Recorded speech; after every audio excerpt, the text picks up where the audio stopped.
Hello, my fellow Christian fiction lovers. Welcome to today's video where I am going to be sharing a bunch of different wartime historical Christian fiction recommendations.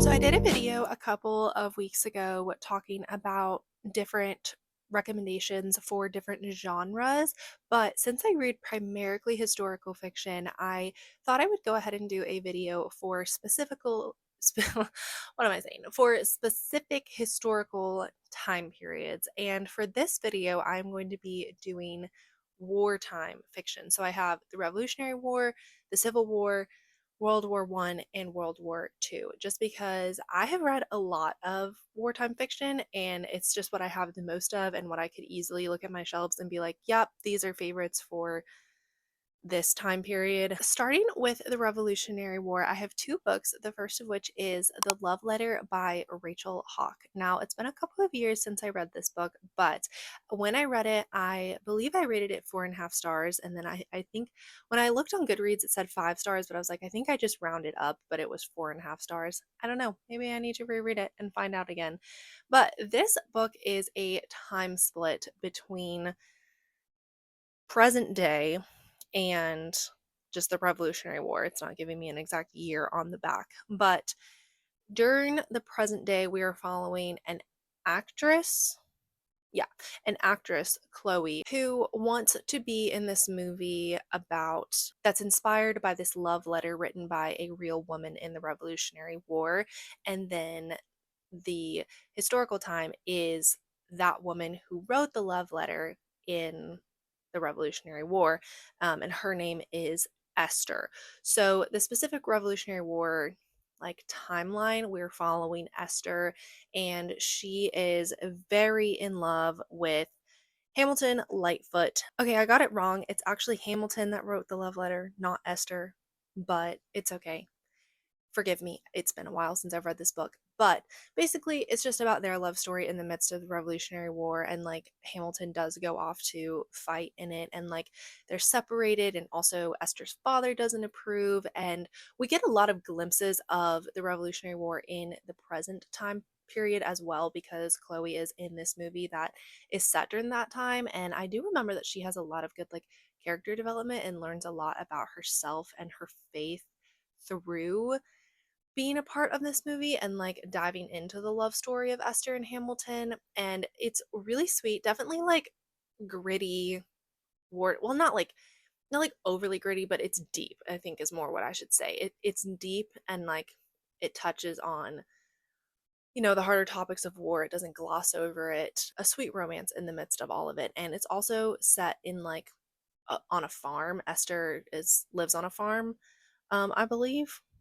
I like kind of distinctly remember that. If I'm wrong, I'm wrong. I really liked the love letter, and it's a great dual timeline with the Revolutionary War in it. All right, second, I have another time split. So if you don't like time split, I'm so sorry. I happen to love that way of writing, so I read a lot of it. But Freedom's Ring by Heidi Chiavaroli. This is one of the first books I read that got me into Christian fiction.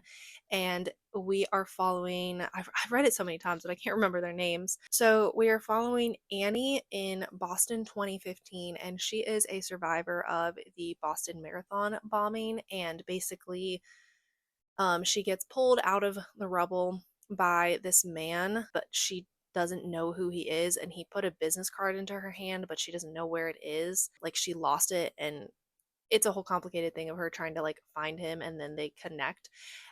The Revolutionary War part of it is we are following Liberty, and Liberty is pregnant and she is not married, and that is obviously not okay. In trying to like get out of this situation, this family kind of like out in farmland, because she's living in Boston, and this family like takes her in out on some farmland, and she like lives and works with them to like hide her pregnancy from the people that know her in Boston. And then there's like this whole thing where I believe some of the like redcoats are, what's it called, quartered there. There's like a specific term for like when soldiers impose themselves to like live with other people. But basically, that happens. And there is like a love story out of it, but it's very much redemption for both of the main characters, both present and past, of just redemption of really traumatic situations for Annie, the bombing, and for Liberty.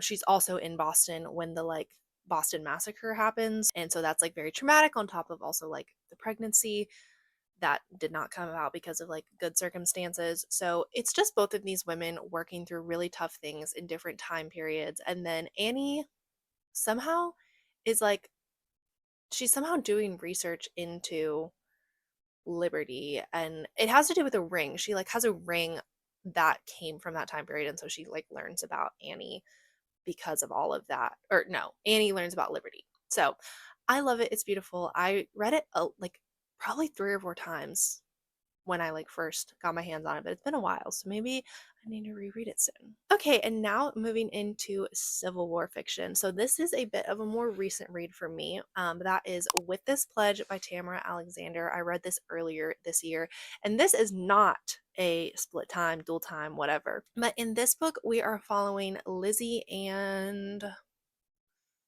what's his name? Roland. We're following Lizzie and Roland. And basically, Lizzie is a governess for this family that has a plantation in the South, and their front yard becomes a battleground and their house gets turned into a hospital. And so she is there assisting with surgeries, and Roland is one of the injured soldiers. And it is not necessarily a love story. Like, yes, there is a romance involved in the book, but it is more a story about like Lizzie and Roland overcoming, like mentally overcoming and also physically overcoming everything that happened in that battle. And also, like, Lizzie is not a Southern sympathizer. She very much opposes slavery, but she lives in the South, and like the family she works for has slaves. So she just doesn't speak out about it. But it's kind of her like maybe thinking, should I speak out about it? Like, I'm not okay with this type of situation. Super good. The character development was amazing. It's definitely a harder read. The battle and then the like the hospital, the surgery scenes afterwards are like a little difficult to get through. I had to like not I could not binge it. I had to like take it in bite-sized pieces when I read it. But I thoroughly enjoyed it and I gave it 4.5 stars, and I loved it a lot. All right, and next we have for Civil War, we have All Through the Night by Tara Johnson. Sorry, I had to remember the right author. And this book is following a young woman, Cadence, who really wants to be a nurse, but she is turned away from being a nurse because I think it's like they were like, oh, you're too sensitive. Like, you wouldn't be a good nurse. And so she takes to singing to cheer the injured soldiers in a Civil War hospital. The other perspective is a doctor. His name is Joshua, and he does not really want Cadence to be singing in the hospital. He's also kind of up to some like suspicious things. I do remember they're not bad things. I think they're just like spy things. But as they kind of are like growing a little attracted to each other, he's like obviously keeping it from her, and he doesn't want her to find out about it. And he also doesn't want to put her in danger with her being in the hospital in the midst of all of this stuff. So it is a romance, but it's also like they're both trying to do what they can to stop the horrors of the war and stop slavery and like the horrors of that. So they're both fighting for the cause in the only way that they know how, and also like coming together in the midst of all of that. And it's really sweet, and I liked it a lot. I want to read others by Tara Johnson. I've read 2 by her that are Civil War related, and I know she has more. She's kind of an author that I'd like to keep reading. I just haven't in a little bit, but that is definitely, this one is a good one. Okay, and then for World War I, I have a series of 3. They're all part of the same series by the same author, but obviously they have different plots. So that series is the Shadows Over England series by Roseanna M. White. So we will go through each book quickly-ish. The first one is A Name Unknown, and this book follows Rosemary and Peter. And Rosemary has been hired by Peter to come and sort out his library, but little does Peter know she's also been hired by someone. who she doesn't even really know who he is, by someone to find out if Peter has ties to Germany and is disloyal to England. And so while Rosemary is sorting through this library, she's like a common thief, and she knows how to like pickpocket and steal and like do a bunch of criminal things because that's what she and her siblings had to do to survive on the streets because they're orphans. So she's like doing all these things, but she's also getting to know Peter because Peter is a really nice guy. He is mute. He's not mute. He has a stutter. And so he doesn't really talk a lot. So they communicate via notes a lot. Like he'll leave a note for her every morning of like, hey, here's what I want you to do today. And then that turns into like a friendship. And he like writes, like, oh, I'm praying for you for this, or like, here's a verse for you, and different things like that. And that's kind of how he communicates with a lot of his household staff. But Rosemary is the only one that actually will write him back because the rest of them are just used to that. They're like, oh, that's just him talking to us. We'll just talk back to him. But Rosemary actually writes him back. And so they develop this sweet friendship and they get to know each other. And then there is this whole thing of like Rosemary, obviously, she is coming to find that Peter is a good guy. Is she going to betray him? Who knows? You got to read the book to find out. And then the second book in the series is A Song Unheard. And this follows Willa, who is one of Rosemary's kind of like adopted sister. They have this like found family type of thing running through the whole book, but we are following Willa, and she is a more of a like a musician type of, like, that's kind of her vibe. She is hired to go and steal a cipher from this person in Wales. So she goes like on a trip to steal this cipher that is somehow important to the person that hired her. And I believe she's trying to steal it from Lucas, who is the other main character. And Lucas is a famous musician, but at the moment he doesn't really want to be famous because, as the back of the book says, until now, when being recognized nearly gets him killed. I can't exactly remember why he almost gets killed, but it has something to do with his father's work as a cryptologist who like made the cipher that Willa is trying to steal. So that is kind of how they come together as musicians, but then also, you know, Willa's trying to steal from him. It's a really interesting. There's a lot of like cryptology, like breaking codes type of stuff that I don't fully understand, but I remember really enjoying it. And then Lucas also has his mother and sister back in Belgium, I believe, and he's trying to get them out because the dangers of the war and all of that. And then the third book in this series is An Hour Unspent, and this is following Barkley, who is the oldest brother of the clan of Rosemary and Willa and all of their siblings. He's kind of like the protector of all of them. And we are following him as he's no longer a thief. They've kind of reformed their ways. He is kind of working as an engineer, and he ends up kind of working for this clockmaker. And then the other perspective is the clockmaker's daughter, Evelina. And unfortunately, Evelina is engaged. And well, that's not the unfortunate part, but the unfortunate part is that her fiance ends up breaking the engagement to go enlist in the war because she's kind of like, you're not brave enough. And he's like, okay, well, I'll show you. And so he goes and enlists in the war. And then Evelina and Barkley kind of get thrown together because Barkley works for her father. And it's really cool. There's lots of different like clock stuff in this book. It's very, very interesting. And I really enjoyed it. So this whole series, The Shadows Over England, is following like pre World War One or like World War One, really. I can't remember if the first book is pre or at the beginning of the World War. It's starts in 1914, and I am going to be honest, I don't exactly remember when World War One starts, but that is this series, and I love the kind of like found family trope that kind of follows all of it. I love just the big sibling group. They all look out for each other, but then also they're all finding their way to God and his plan for them that is not being thieves, you know, and they can use the skills they have for his good and also to help England in the midst of the war.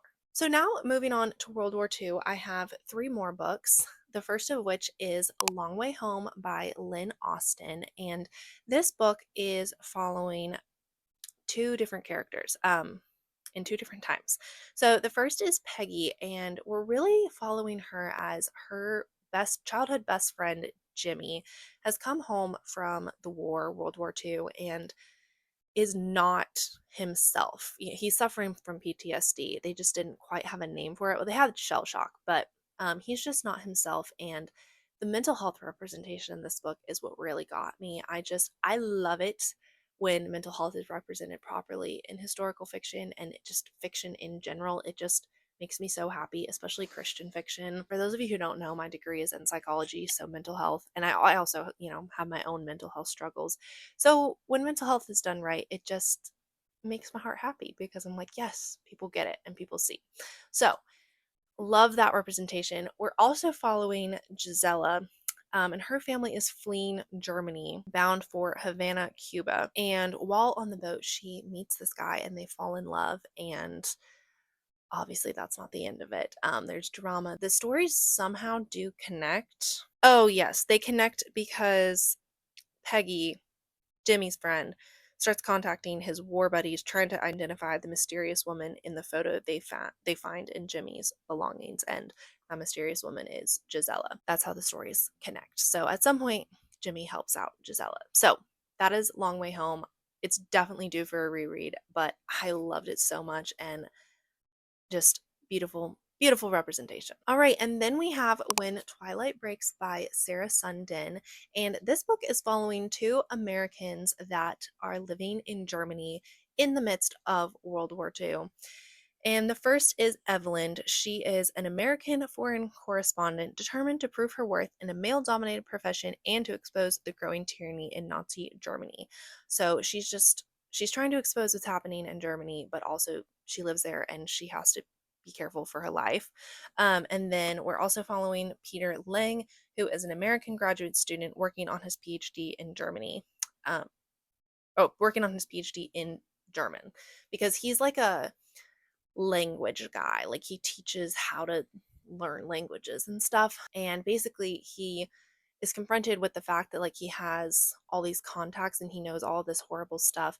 And so like what's he going to do? Is he going to do the right thing and like work to undermine the Nazis? That's kind of how Peter and Evelyn's paths cross, as they both get involved in like the underground network of like trying to defeat the Nazis. Obviously their lives are in danger and it's a very heightened sense of like danger and drama. And it's so good and I loved it, and very good World War II fiction. Sarah Sundin does it probably the best of like anybody, TBH.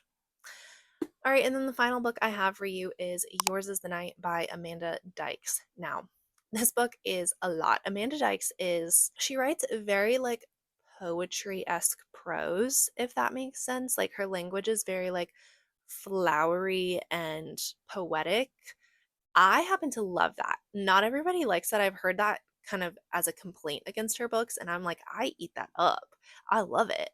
If you don't, then it's probably not for you. But Yours is the Night has 5 different main characters. Some of them are soldiers in World War II, some of them are women in various places. I do not fully remember the entire plot of this book, it is a lot, but I really like how it just takes all 5 characters and like it does weave them together, and the way that the war is written about and their experiences and perspectives on the war is written about was very moving and touching to me when I read it, which is why I decided to pull it and recommend it for this video. And I remember the faith also being really good in this book. I've read all of Amanda Dykes' books now actually, and they've all been really good, and they go deep. They go very deep, and I appreciate that. I love it.